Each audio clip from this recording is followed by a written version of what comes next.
Currently, as of this past weekend, Austin has had 60 homicides. This is the highest number that we've ever had in our recorded history, which goes back to the 60s, and with the highest number coming in 1984 previously, in which we had 59.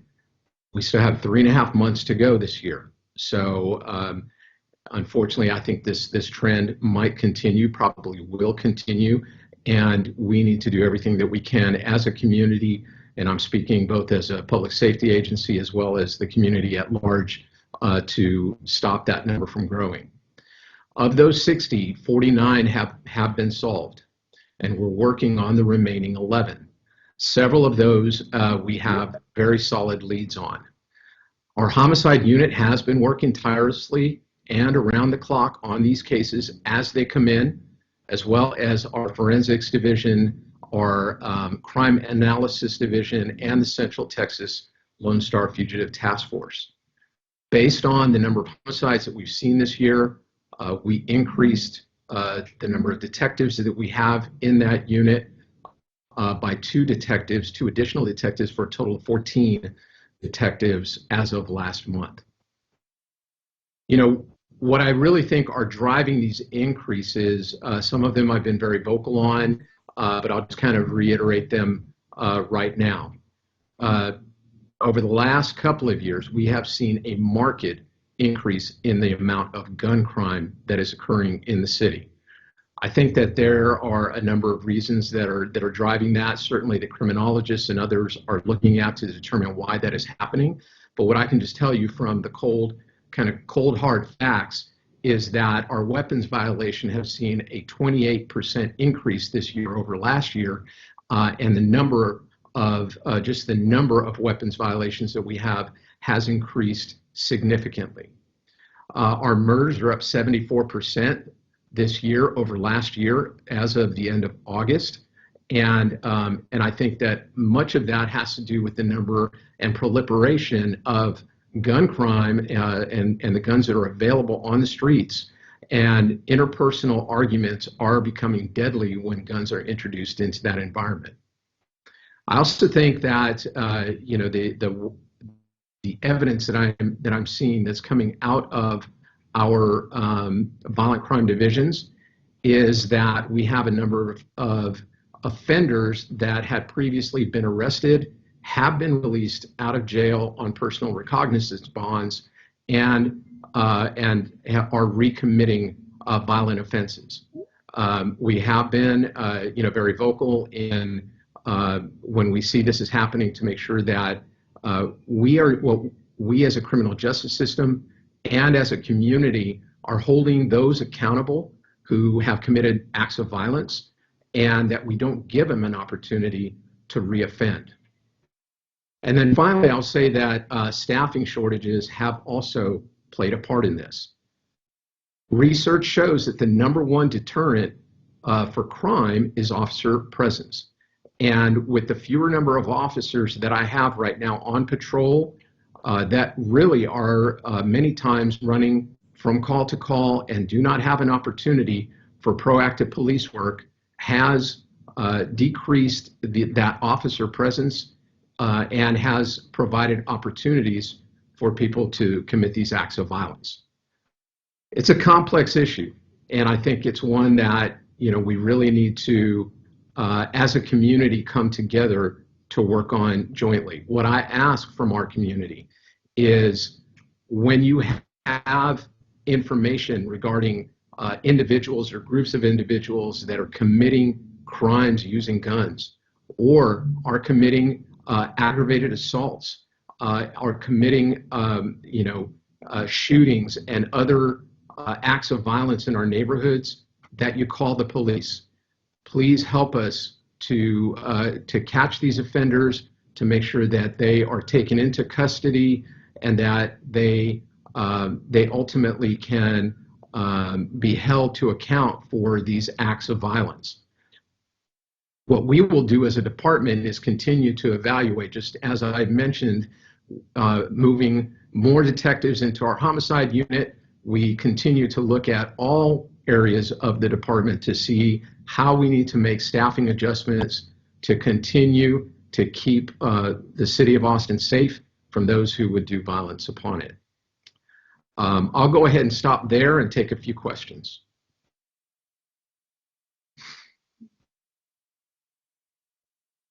Okay, it looks like the first question is from Austin Sanders.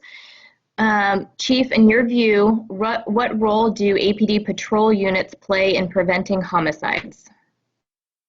As I mentioned just a moment ago, the availability of officers to show officer presence, to conduct proactive policing is very important in the deterrence of crime, of all crime, including violent crime. And so the fewer officers that I have on patrol, it is going to impact that.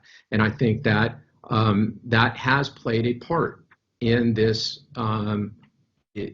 overall increase that we're seeing in the number of murders and aggravated assaults. I can say that other types of crimes in the city have actually been on the decline. Our robberies are actually down 6%. Crimes against persons overall are down 5% for the year, and our crimes against property are down 7%. But as I mentioned earlier, our murders are up 74%. And overall, our aggravated assaults are up 10%, with non-family violence or, perhaps people who just know each other or stranger on stranger assaults are up 12%. So, I mean, what we see is a small category of crimes related to aggravated assaults and murders that are up sharply, and that's very concerning, and that is where we're going to focus those efforts. Thank you. The next question is from Patch.com. Patch Austin, Megan Falcon. Has the growth of the community impacted this increase in homicide crimes? And it's a three-part question, actually. You want to answer that one first? Yeah, let me start right there. Maybe I might even answer some of the other parts of the question, but I would say that definitely has had a strong influence on all of this. So I mentioned that in 1984 we had 59 homicides. In 1984, the city of Austin's population was at 385,000. We're currently sitting at almost 1 million people. So, I'm trying to help the community to understand the perspective of that, and that our officers continue to do outstanding work, as well as community members overall, in keeping this community safe. But as this community continues to grow,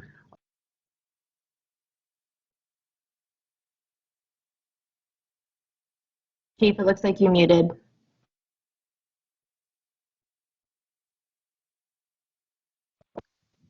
Someone in the meeting muted me, so apologize for that.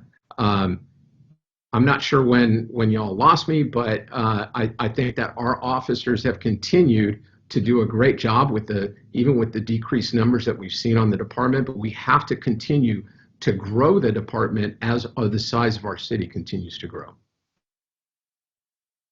Thank you. And the next part of the question was, what else will help APD address these issues, and how can the city address this? Well, I think that, part of it is what I've been talking about with regard to staffing. I do think that, we have got to be intelligent about how we place our staff, and, for everything from those folks that are on patrol to those that are in investigations, making sure that we are properly staffed to handle the new caseload. And as for the community, I think that the awareness and the communication, not only with the police department, but within your own neighborhoods and with one another, when you see something, that you definitely say something, that will help with it as well. All right, next question is from Brad Johnson with the Texan. Do you know how many of the homicide incidents in 2021 stemmed from those released on PR bond? I don't have the exact numbers. I don't even know that we're tracking that. But what I have heard pretty consistently, not just with homicides or with murders, but also with other types of offenses, violent offenses such as aggravated assaults and with robberies, is that we have seen a number of people that are out on PR bond that are committing these types of crimes. I think that's something that we as a community and as a criminal justice system overall really have to look at and determine whether we're making the most appropriate choices in some of these individuals, and how can we reform that if necessary to keep our community safe. Thank you. Next question is from Lindsay Ragus. Criminologists have attributed the instability of the pandemic to the increase in gun crime. What does the APD feel is the biggest driver for homicides and gun crime in Austin and around the country? And it's a two-part. I'll ask the next part. You know, I think that criminologists and criminal justice experts are trying to figure that out right now and determine why we have seen this uptick. But I can tell you that we are really looking at much higher numbers of guns that are involved in crimes overall, and that is very concerning to me as a police chief and for the police department. We have got to find a way to start getting guns that are illegally owned off the street. That's why I started the Violence Intervention Program almost 5 months ago now, which has continued to see success in seizing illegally owned firearms and making sure that we're holding those that are using them to commit violent crimes accountable, as well as cooperating and working with our Office of Violence Prevention to look more systemically at, you know, what can we do in our community to overall drive down our violent crime. So we're looking at it from different angles and trying to come up with the best way forward for our community. All right, and the second part to that question is, what's the estimated number of additional officers needed to adequately respond to 911 calls? You know, that's what we're working on right now to figure out what the exact number is. It depends on, you know, what we're trying to accomplish. Right now, it's been really focused on our urgent and emergency call response times and making sure that we're meeting those response times. And that has been how we have been making staffing decisions. You know, that is just related to patrol. We have, you know, the number of detectives that are assigned and other things as well. It's a very complex and big issue that we're looking at right now, and we are working on it. Great, thank you. And next one is from Abe Asher. Chief, with murders up in cities across the country, is this a nationwide phenomenon, or is there anything specific to Austin contributing to the increase here? This really is a national phenomenon. It is something that's being seen by big cities all across the country. We are collaborating as cities to determine what the driving factors are for why that's happening. But it is not something that is unique to Austin, and we are seeing it in other cities as well. All right, and from Austin Sanders, how can APD work with the Office of Violence Prevention to develop targeted programs aimed at reducing homicides? You know, that is one of the things right now that we are in discussion with the Office of Violence Prevention about. Many of the homicides, you know, are not something that we necessarily have insight into ahead of time compared with some other types of violent crimes, such as domestic violence, some of our sex crimes, and things between known individuals. Many times our homicides are between individuals that do not know each other. So, you know, where we have opportunities to look at really going upstream and trying to find the roots of some of this violent crime, we're going to work with the Office of Violence Prevention to see how the police department can support those efforts and how they can support ours. Thank you. And it looks like we have 2 more questions, and then we can switch to Spanish. So the next one is from Audrey McGlinchey with KUT. She said, Chief, I'm trying to understand your comments about police staffing and murder numbers. It seems difficult to imagine that someone would not go through with a violent assault such as murder because an officer happens to be driving by. That just seems too coincidental to have a casual effect. Can you explain your comment? Well, I guess I would disagree with that assessment. I think that officer presence can be a deterrence for many types of different kinds of crime, and having more officers that are more visible is going to assist that. And whereas some of those might become violent later on, we're able to deter those initial crimes to begin with. Many of these homicides really are beginning as interpersonal disagreements, and being able to intercept those earlier and maybe intercede in them earlier can help to, I think is going to be able to help drive those numbers down. Thank you. And last one is, what is the realistic goal for the department on 911 response times? Is it still floating around 9 minutes? That's from the Texan. We have not changed based on the numbers, and I don't have the numbers directly in front of me right now, but we have not changed our target times for 911 for emergency and urgent calls. We are looking to see, based upon some staffing changes that we have made, whether we're attaining those or not, and then we'll continue to evaluate. But we have not changed our target times. Thank you, and I think you can jump into Spanish now. Okay. Estos comentarios son sobre los números de asesinatos que está pasando aquí en Austin. Se están creciendo.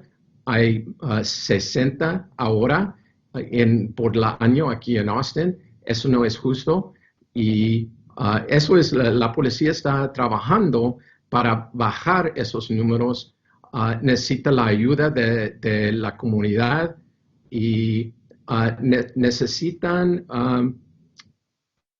pues estamos cambiando los números de detectives que está asignado a la unidad de homicidio, y también estamos chequeando si tenemos la correcto número de oficiales que están patrullando. Todos esos cosas pueden bajar los números de asesinatos aquí en Austin. Si hay preguntas en español, por favor.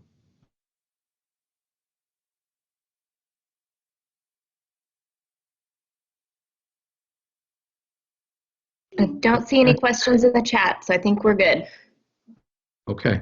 Well, thank you everyone for jumping on and for making the time to look at this really serious issue. While this is like I mentioned, a national phenomenon, and while our numbers compared with other big cities continue to remain low, we need to take very seriously the fact that the number has grown to the number that it has, and do everything that we can to stop this trend. Thank you all very much. Thank you, Chief.